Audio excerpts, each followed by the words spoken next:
Welcome to Silver Arrows, the dealer for Mercedes-Benz passenger vehicles in Delhi NCR. Our vision is to be the most preferred luxury automobile retailer in India, with our mission to deliver the exceptional customer experience through the best people and constant innovation in operating processes. Welcome to Sales Training 2.0. Now today we are going to have a look at a couple of traditional ways in which we are talking to the customer and the Silver Arrows way today. Let's have a look. Alright, let's have a look at a couple of the greetings that we have been doing the traditional ways for quite a long time. Let's have a look at the first one, where I received an inquiry from the CIC team and I just heard that one of my bookings has been cancelled. Let's have a look of how I would sound on the phone.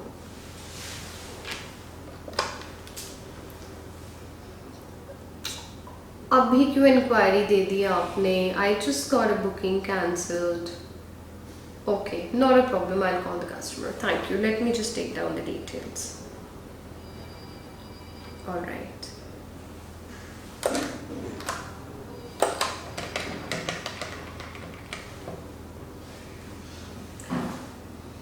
Good afternoon, Mr. Eka. This is Amuda calling from Mercedes-Benz Silver Arrows. So you inquired for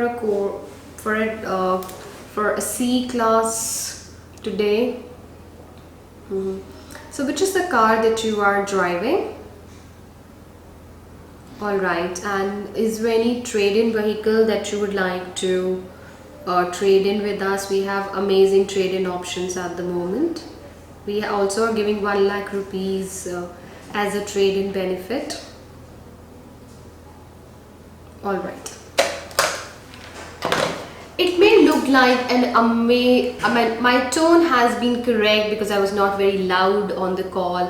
My pace has been right, but do you think was it the correct way? Remember I said if you frowned behind the call, it is going to get delivered when you're actually talking to the customer. So smile. I understand the booking has been cancelled. It may upset you, but then it's absolutely alright. Remember, it may be your 10th call, but for the customer, it is the first call. Let's look at the second traditional way of greeting. Office is the only place where we spend most of our active and the time when we are actually wake up. Home is generally where we spend time doing a lot of other activities, but let's not go there. But this is the place you're active. Active means it is natural for you to tend to feel hungry, right? Now let's look at another traditional way of when we are calling a customer and for whom we are waiting since a long time.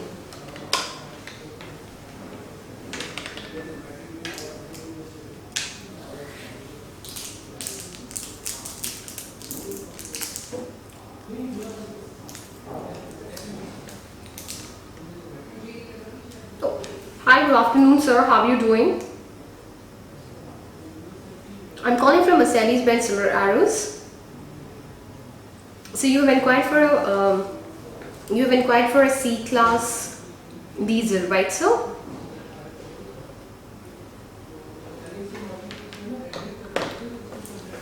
You may think that you were able to hide what you were chewing with the customer, but trust me, record your voice once.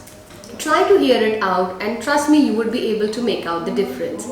So as we said earlier, once you are avoiding the distractions, the noises around you, the telephone receivers are so effective today that it amplifies any voice or any sound around you, which means it will double up or triple up. So when you're chewing something, the customer can also hear it.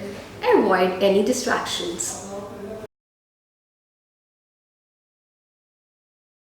Let's have a look at the third way. Now, I would not say this is one of the traditional ways or this is something which happens in the office, but the idea of doing this third way is to tell you how the voice quality in terms of your body language can have an effect on your voice modulation, on your tone and on your pace, and how are you heard over the phone. So let's have a look at the third way, where your body language will have a direct impact on your voice quality. So, had a party last night, a little tired today, but I have lots of follow-ups to do.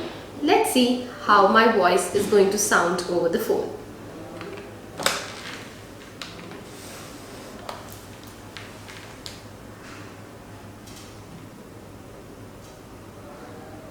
Good afternoon, sir. My name is Amuda. I'm calling from Mercedes-Benz Silver Arrows. This call is regarding the C-Class that you have inquired for. Sir, is it a good time to talk to you?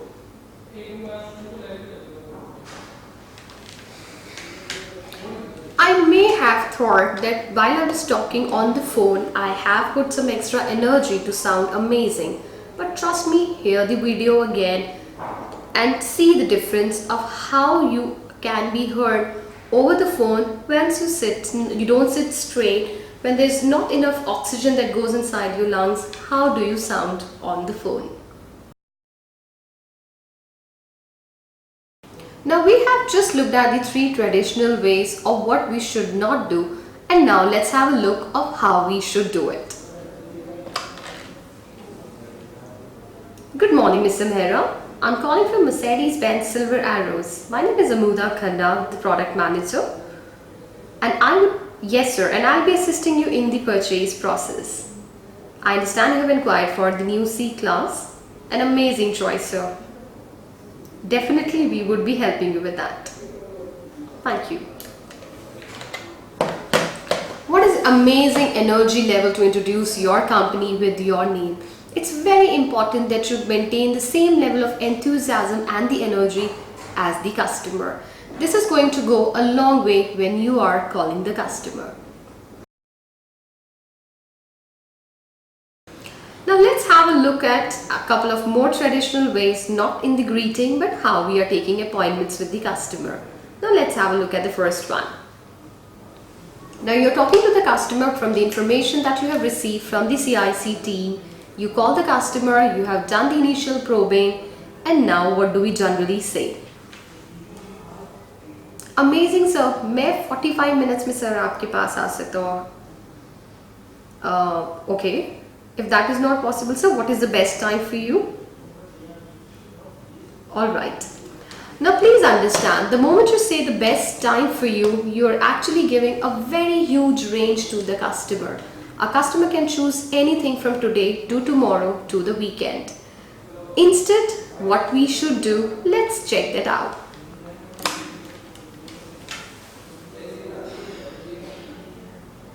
Oh, that sounds amazing, sir. We would be absolutely. C-Class is our highest selling model, and I can book an appointment, so I can definitely come and see you, and I can plan a visit today at 2 p.m. or at 5 p.m. So which one suits the best for you? 5? Sounds great. Just in a few minutes you would also receive an SMS where we're confirming the appointment. We may have done a little hastily over here, but the most important point is we are not giving too many options to the customer. So the moment you increase your number of options, the customer generally gets confused of which one should I take, or he is comfortable where he can choose from any time he wants, and people generally prefer weekends where they have a little spare time, or probably late evenings once they are coming back from the office. Imagine someone who's already tired coming back from the office and a sales manager coming up to him and explaining him the product. So you need to tap the customer when he's actually hearing you the best. And for that, try giving him options which are very few, so he either chooses the first one or the second one, just like we did. Alright, with this we come to our next point. How are we asking the customer for the trade-ins or the evaluation? Now this is again a very important aspect in your entire conversation, because this is one thing that can also make or can break your deal. Now how we are doing it in a traditional way, let's have a look. So imagine the CIC team has transferred the call to you and they have not been able to find out or figure out if there is any trade-in that the customer would like to do. Now, how are you going to ask the customer, or how we have been doing till now? And sir, is there any car that you would like to be evaluated? कोई गाड़ी है जो आप trade in करना चाहेंगे? All right, sir. Okay, sir, not a problem. Now, generally, we ask a simple question that would you like your car to be traded or evaluated? A single statement which finishes your entire purpose of getting the evaluations done. Let's not do it this way. Imagine a customer will only buy your points when you are able to show some benefit to the customer. Now let's look at the Silver Arrows way of how we are going to do it going forward. Now let's have a look at the Silver Arrows way. Now we are not saying that when you're talking to the customer and you're asking the question on evaluation or trade-in by directly asking a question that, sir, would you like to trade in a car? Now all our purpose here is to actually tell you that in case a customer is not very comfortable with the evaluation or with the trade-in, then what is the next line that you can tell to the customer? Let's hear that out. Now imagine you have already proposed, sir, would you like to trade in any car? Now imagine that maybe customer has heard a price from someone and he's not very comfortable with the pricing. What are the other options that we have? So as we are already going for the test drive, I can also request my evaluator who can come and check the evaluation of your current car. Well, absolutely no, sir. It is not necessary that you have to trade in or sell your car.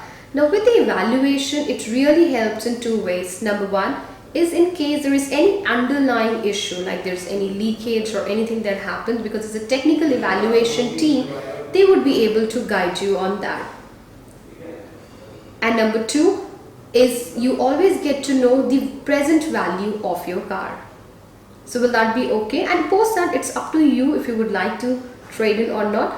But let me tell you that if in case you plan to trade in any of your vehicles, I am sure as you're buying a Mercedes, you would have more than one car with you. You can get all your car evaluated. And if there is any one car which you would like to trade in, we have a trade-in benefit of also 1 lakh rupees. And on top of it, we would be doing and taking care of the entire process, starting from the evaluation to the transfer of paper. Would you be okay if I can come for the test drive along with my evaluator? Well, in this way, you can always go ahead and pitch the evaluation to the customer. Show the benefit. It is not necessarily that he has to actually go ahead and sell the car or trade in the car. Now let's have a look at the other aspect which we have been discussing for quite a while, and I think that's one place where we are really challenged, and that is to figure out what is there in the customer's mind. You may also have a customer who is not very sure of what does he want in his car.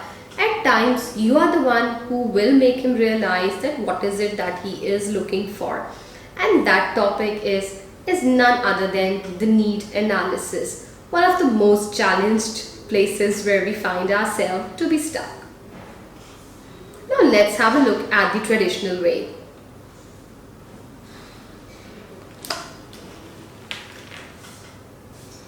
Good afternoon, sir. I'm calling from Mercedes-Benz Silver Arrows. This is Amuda, your product manager.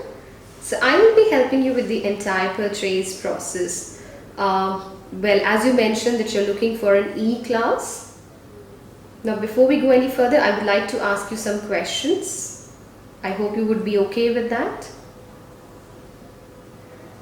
So the first thing we did wrong here is we said that I'm going to ask you some questions. Now that's a scenario that happens when you're taking the interview of someone. Now how am I going to do it further? So let's have a look at the traditional way first before we go to the next one.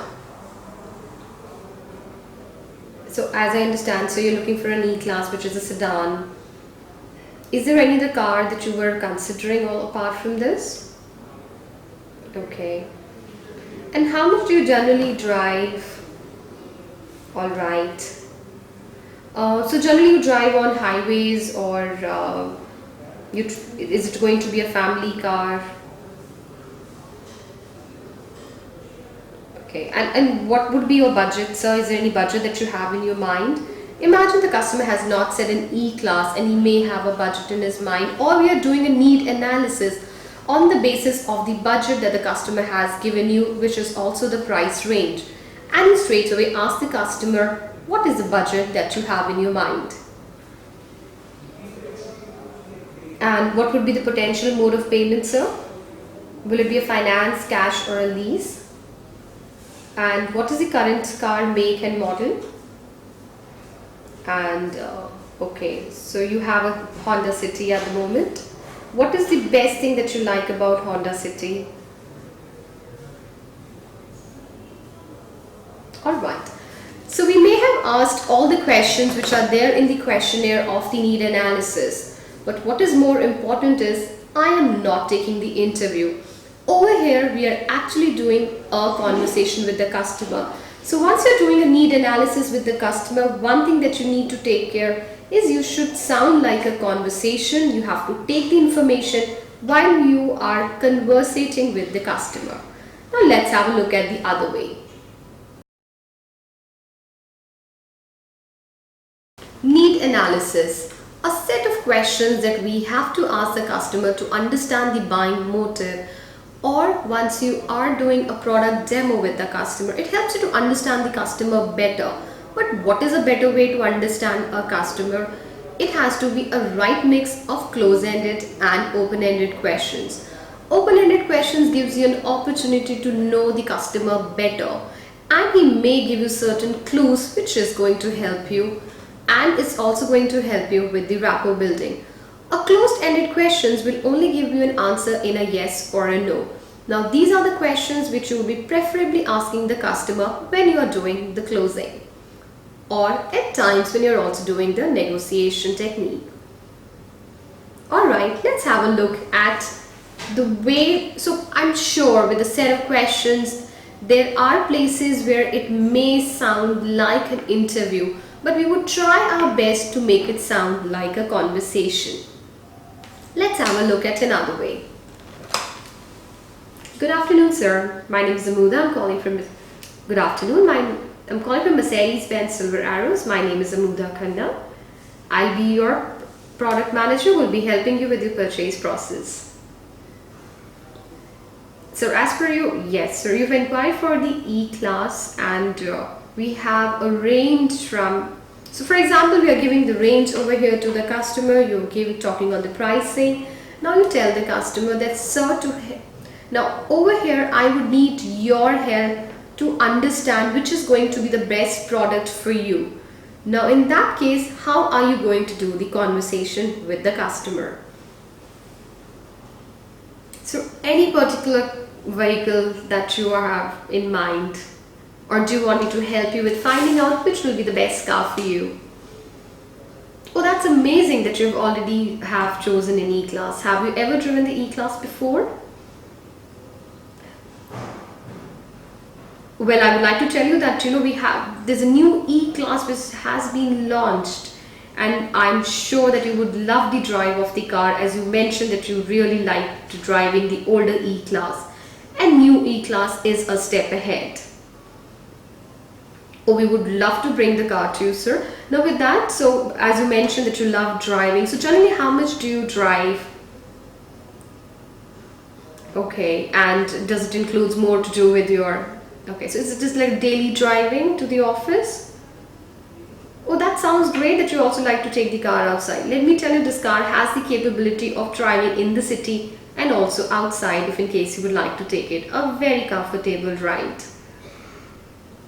Okay, and so if I understood correctly, which is the car that you're driving at the moment? Oh, that's an amazing car. That's one of the cars which I always wanted to buy. Thank you so much. I hope I'll be able to buy soon. Well, with a car like that, what is the best thing that you like about it?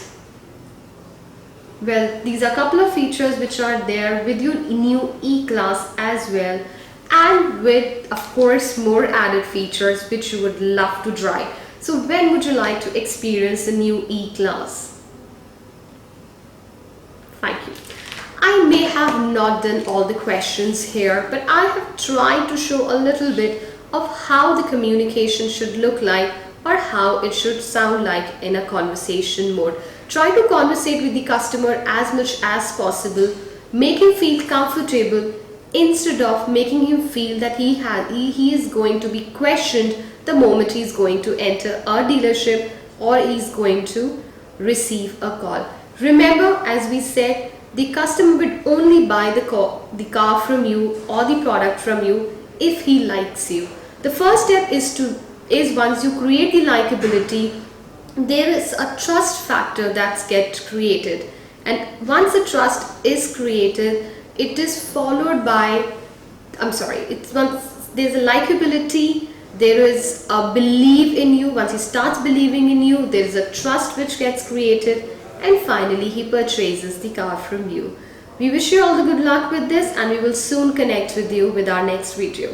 Thank you and welcome to Mercedes-Benz Silver Arrows Sales Training 2.0.